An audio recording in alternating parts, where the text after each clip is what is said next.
What's up with your boy Bobby C? I did 12 years in joint. You guys know this. Inside, you can either waste your time or you can make something of it. I spent a lot of time writing, doing painting, working out, and reading too. You're only allowed so much property inside, so if you have too much, they make you send it out or they destroy it. So I sent home 6 boxes of books that I accumulated over the 12 years. Also gave a bunch away and left some with people before I left. But these are 2 boxes worth of the 6 that I sent home. Obviously not the full collection, but from reading these books inside, I realized I don't maintain every little aspect of the book, but I do maintain enough to explain the general gist of most of these things and to maintain a conversation with someone who is well read or into the same stuff or shares the same interests or just sound a little smart. So I thought if I'm constantly trying to give hacks that took me 12 years to learn or gain to you guys out here, so I read these books, so maybe you don't have to. So I'm going to do fiction first. I don't have a lot of fiction in the boxes I sent back. There wasn't a lot. But let's start here. Virginia Woolf, A Room of One's Own. This is about woman's need for not just mental and emotional space to create, but actual physical space to be able to do creative work. At the time, men had writing rooms, drawing rooms, and all this stuff. This is Jonathan Swift, satirical, A Modest Proposal. In it, he writes that to solve England's poverty problem, he suggests eating children. This isn't even fiction. That's about psychedelics. The Catcher in the Rye, very famous book.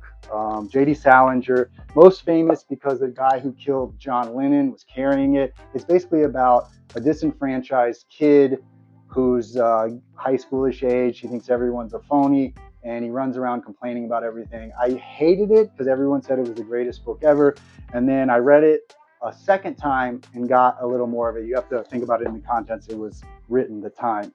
Herman Hesse, Siddhartha, great book. It's basically a loose story of trying to reach enlightenment, slightly based on Buddha, but not really.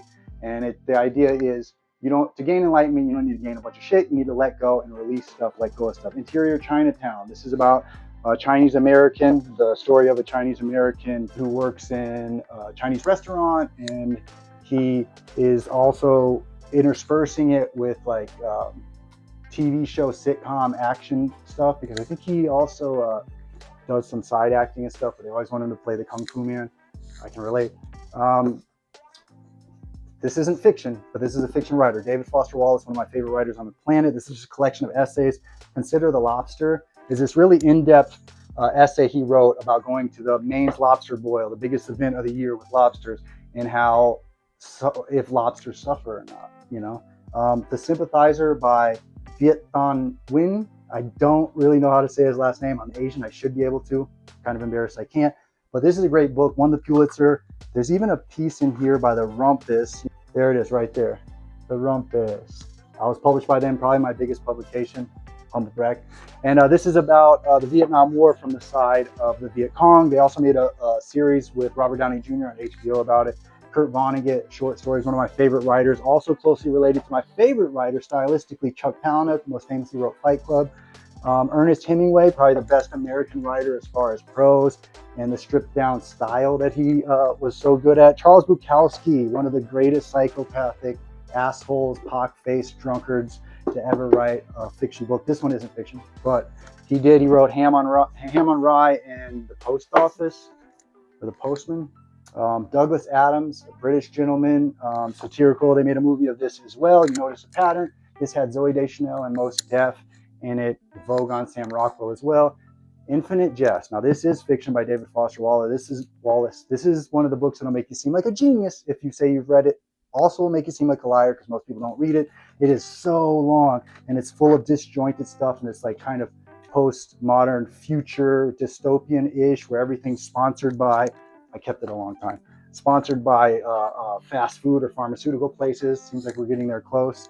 The only and these books aren't unreadable because they're written shittily. They're unreadable because they're written brilliantly and their brains work higher than ours.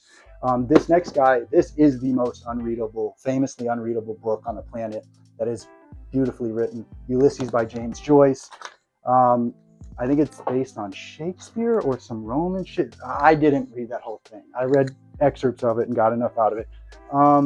There's a bunch of other fiction here, but we're already going long on time. Stay tuned because I'm going to do nonfiction, which is a lot more in these two boxes that I had, and then I'm going to do spiritual stuff or self-reliance, self-help stuff. So stay tuned. Hopefully you remembered some of this, and stay tuned for the other ones.